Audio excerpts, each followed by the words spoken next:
Hello. It's Monday, y'all, and it's August 1st. I can't believe August is already here. It's Coffee Chat Monday. I'm actually doing a Coffee Chat Monday on a Monday, so I'm actually doing pretty well here.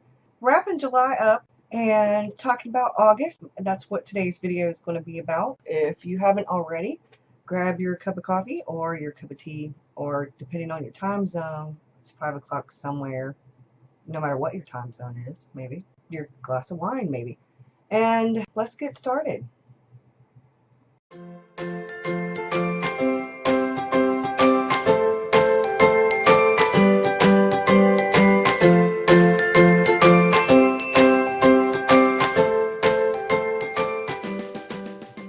July. Not only was July my birthday month and my grandson's birthday month, it was One Book July. It was also Camp NaNoWriMo. And yeah, it was busy. I also participated, I'm still participating in the Hot and Sticky Novel Writing Challenge for this summer. The Hot and Sticky Summer Novel Writing Challenge. Yes. I won Camp NaNoWriMo with 31,000 plus. Great way to end July. One Book July went pretty well. I learned a lot from it. I've already set up my traveler's notebooks. I was having a conversation with a friend yesterday, and we were talking, and she's ordered 2 more, I think maybe 3 traveler's notebooks. And as you guys know, I'm a big Janelle Fish fan. I'm just a huge fan of Janelle's work. My very first traveler's notebook was this, and I won't say I thought it was when I ordered it. It was this red nautical looking one, but it ended up with rings, which to me is not a traveler's notebook. It was like a cross between a Filofax and a traveler's notebook. So I gave that one to my daughter. It was actually probably about personal size. So then the next one that I ordered was this. My husband has his. His is the regular size traveler's notebook, and mine is the wide and with ample room. And I dyed mine purple. You can still see some of the neutral color in there, but I dyed mine purple. I mean, not like I don't love purple, as you can tell. And yes, the couch is out of here. I have a lot of work to do in here. We have to put the bookcase up. My daughter was supposed to come over today, but she also had some things she had to do for job stuff, so she may not be making it until tomorrow. I have this, which is a Buteo bunker. And then the rest of my traveler's notebooks are by Janelle. I have 3 A5s. 2 are trifolds. One is envelope style and one is the regular trifold. And then I have a bifold. And then I have a field note size. And then I have a passport size. The passport size is my wallet, and the field note size is now my errand runner. In the mail today, I received from Bonita Rose, I received this really gorgeous, and I say that not because there's color and not because of the material or anything else, but the front of it, it says "Be Brilliant." And this is a reminder to me. This is a reminder. I need this in my life. As most of you know, this one houses my Project Me stuff. When I received this in the mail, I received a watercolor insert. You're probably not going to be able to read it because of the camera, but what it says is, "Do more of what makes you happy," and it is made with watercolor paper. Now, I took my watercolor insert out of my regular traveler's notebook, the one that is I'm housing with my personal stuff in it, and I added it to this. So I now have one to take with me. One will most likely stay in my purse all the time with my little tiny Winsor Newton traveling kit, the watercolor travel kit. So I can do sketches wherever I'm at, no matter what's going on. This one will probably stay in my purse. So I'm super excited about this, y'all. Just so you know, I'm super excited about it. One Book July, I kind of wrapped that up already in a video. What I learned about myself is that I can technically work in one book, and I use a lot of pages. I've also learned that I really do love Tomoho River paper, and I believe once I'm finished with the notebooks that I have already, the Hobonichi Cousin and the Crossfield and the Mystique, I'm going to change things up. I am currently using inserts that have what I think of as probably a mixed media paper. It handles watercolor pretty decently, but I think I'm going to do some more investigating into making inserts of my own out of Tomoho River paper and watercolor paper. The thinner, maybe mixed media, like what Jenny has in her Planner Perfect inserts. I'm actually kind of waiting for this to dry. I want to intermingle them, use Tomoho River paper and the thin watercolor paper or mixed media paper and alternate them. I think I may end up doing that at some point. I am not sure about when right now because I am definitely on a no spend and I have so much stuff that I just need to really use up and finish. I was looking through my notebooks and I have notebooks with Tomoho River paper in them that are half used or fourth used, and I want to finish these things up. For some of them I started this the beginning of this year, some of them I started some last year.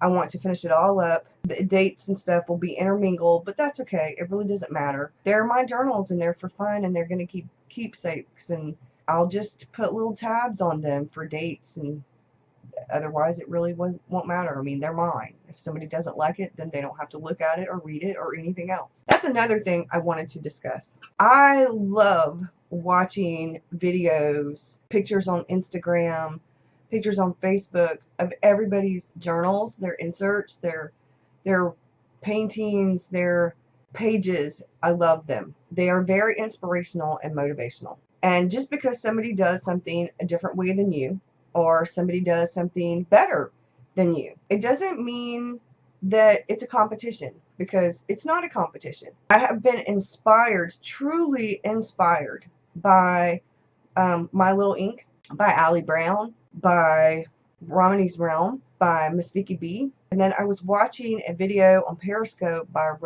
Rowena from the Sojourner Traveler's Notebooks. She's just amazing. And Jenny Penton, I love her artwork and her idea of how you're more than just a list. I truly love the Planner Perfect method, the idea behind all of that. I really do.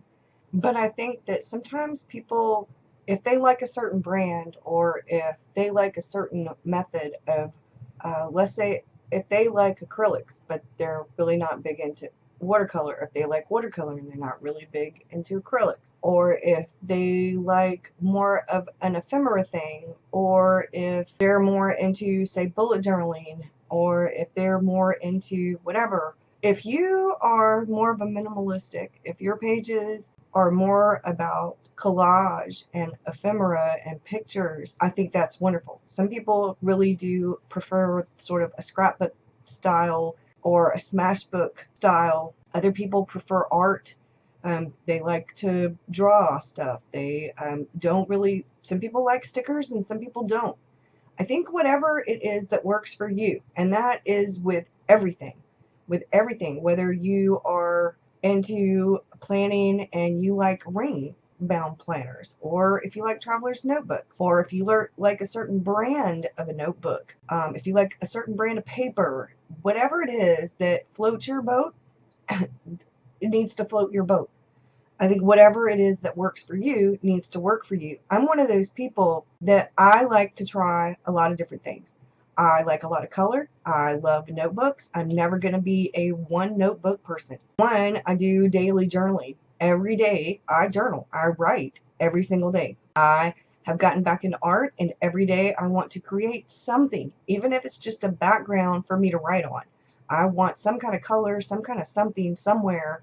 Some days I don't really feel like dragging everything out, or it's a really busy day and I want color on the page. Maybe I'll add ephemera or do a little tiny bit of watercoloring with a background and I'll add ephemera. It just depends on the mood. It also depends on the supplies I have. I can't afford subscriptions and I can't afford to go out and spend a lot of money on a lot of stuff. I tend to be more thrifty. I'll pick up things from the Dollar Tree or from the Dollar General or from Walmart or from Michael's when I have coupons and I have a little bit of extra cash.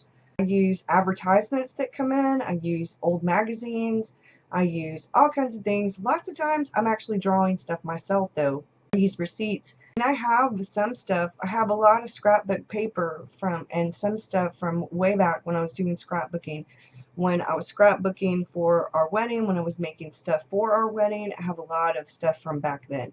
I think you have to just do what works for you. And because somebody else is doing something, or somebody else says this brand is the best brand, or you've got to have this kind of insert, or you've got to have this kind of traveler's notebook, or you need to have this size, you don't have to do anything but what you like. What works for you.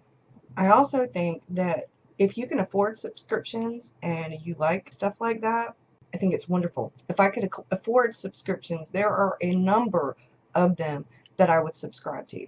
My husband and I tried Graze because we could take those snacks with us on the road, and they were healthy snacks. I really enjoyed the subscription, but I couldn't really afford it. Sometimes you have priorities. I would rather spend my money on quality watercolor or paintbrushes that don't shed, because my original paintbrushes shed. Oh my God, they shed like crazy.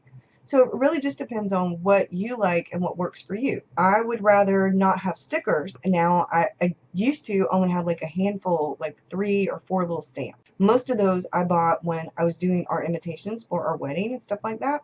A friend of mine, Maya, sent me quite a bit of stuff, and I was like ever so thankful, because that was stuff that I would not have bought for myself. I think it really just depends on what works for you, but so I make do with what I have. And if that's your case, don't let all the pretty stuff out there, all the gorgeous traveler's notebooks, all the pretty paper and the paints and all of that stuff, don't let that intimidate you.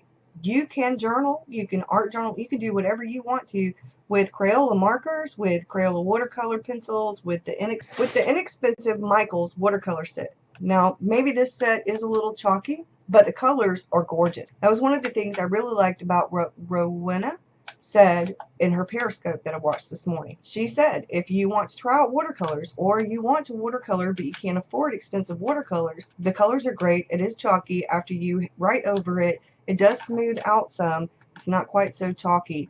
But you can do things with. My first fountain pen was a really inexpensive fountain pen, and I still have it. As a matter of fact, it's the one I draw with. It's the Carbon Platinum Dusk Pen. It is an extra fine nib. You can get the platinum carbon cartridges from overseas. There are 4 in a cartridge. They last forever, and the ink is waterproof. But you know what my go-to pen is? A Sharpie. It's waterproof. I just don't want you thinking that just because other people do certain things, that it means that you have to do that, or that you have to have. I'm a big fan of jellyfish.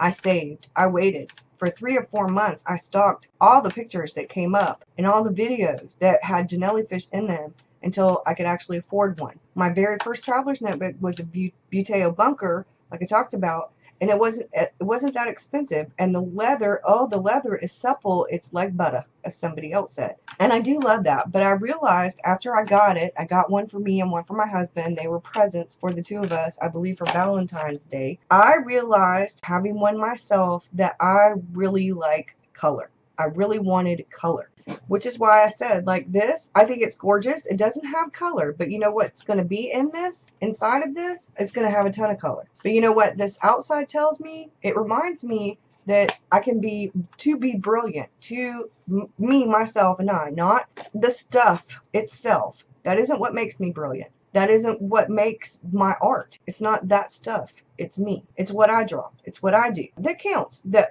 when 20 years from now, when my daughter or my son or my grandson is looking through my journals, hopefully it will be a lot longer than that, because they're going to be keepsakes. Hopefully what they're looking at will be my words and the little tiny pictures that I drew of my day, or things like that. I mean, the stickers are going to be cute and they're fun, but the stickers are just extra bits. They're you can make a sticker out of anything. You can have advertisements that come in the mail, and you can cut out little pictures that come in some of that stuff, and you can put it on there, and it works with glue stick, and you've got a sticker. If you have a printer and you have ink, you can go onto Google Images and do clip art, and you can print out clip art and cut it and make it a sticker. I usually do clip art, look at it on my monitor, and draw it. If I were somebody who didn't really want to draw, or didn't like to draw, or felt like I couldn't draw, and I think everybody can draw, sometimes I put little cute stick figures in my journal. I just think that don't limit yourself just because somebody else does something better than you,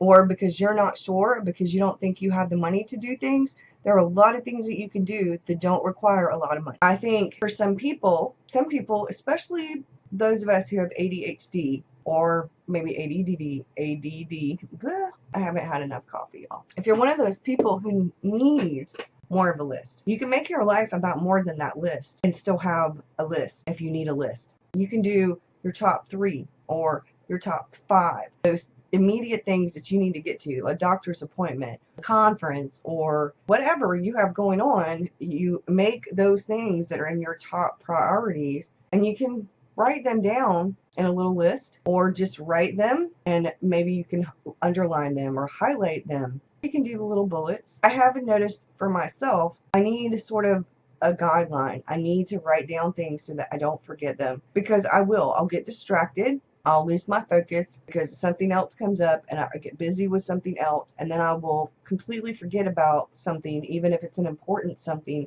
because I have gotten distracted. I am figuring out what works for me, sort of a method to my madness, because I create art, I journal, and I plan, and I write. I'm doing all these things. I mean, my actual regular daily kind of journal has everything in it, from pictures to ephemera to watercolor to actual writing. And I've got to figure out my method. So that's what July was helping me get back to the basics. August is helping me to sort of try something new, which is the Planner Perfect method. And then I have an insert that's actually for my, what I consider to be my regular journaling, where I can use 2 pages or 4 pages or 5 pages, and I can do my artwork. I can do, this one's not finished, but this is from yesterday. I have to paint the cake on this side and have to do a little bit more stuff, but this was yesterday. And then I have pictures that I need to print out that will be tip-ins. Another example is Saturday. I did a lot of cleaning because I had family coming Sunday for the birthday party for me and my grandson, and I drew a sink and a laundry basket and a mop and a bucket, and there's going to be different days for different things. Well, I should say different things on different days, depending on what's going on in my life. I will have probably a little picture of the bookcase. Once it's finished, I'll probably have drawings of the in-between, or I'll have pictures of when it's all a mess, and then a drawing of the completed bookcase. I don't know, but it's going to be fun chronicling it, because right now the box is on the floor behind me. As you can see, I don't have the lights on because I'm about to take everything out of here except the really big stuff, because I'm going to be rearranging. I need to figure out where I'm going to put what and how I'm going to do this so that I have the most for my space and for what I have, so it'll work better for me. Because I need to do something different, because I'm not making the most of my space. And I want to do that, especially now that I have the new bookcase and then the couch is out of here. So yeah, I'm really excited about that. Like I said, I'm still writing. I am still doing the hot and sticky writing challenge. So my goal is now 500 words a day for that. But I decided, because I was keeping up pretty well with 1,000 words a day for Camp NaNoWriMo. I really want to get my book finished. I really do want to get my book finished. 500 words a day will work, but I think what I'm going to do, like I said before, I'm going to aim for 2,000 words a day, like I put in my writing bullet journal. And then on the weekends, I'll aim for 500 to 1,000. Depending on what's going on the weekend, that will change, because like I said, depending on whether Mr. Rockstar is working over the weekend or what's going on, like this Saturday night, I'm going to be watching my grandson. He's going to have a sleepover at Mimi's house again, give my daughter a bit of a break. And Mr. Rockstar is going to be visiting his friend out of town. I'll have Saturday during the day to do a little bit of grocery shopping, or to run a couple of errands, to get some things clean, to do a little bit of writing, a little bit of journaling. And then Saturday night, Mr. Victor and I will be watching cartoons and eating popcorn. So, yeah. And I'm really excited. I enjoy spending that time with him. I really do. I hope you guys have a good one. Thank you for watching. Wednesday's video is supposed to be a writer video. And it's Writer Wednesday. And then Friday will be a journaling video. So have a good one. Thanks, y'all. Bye.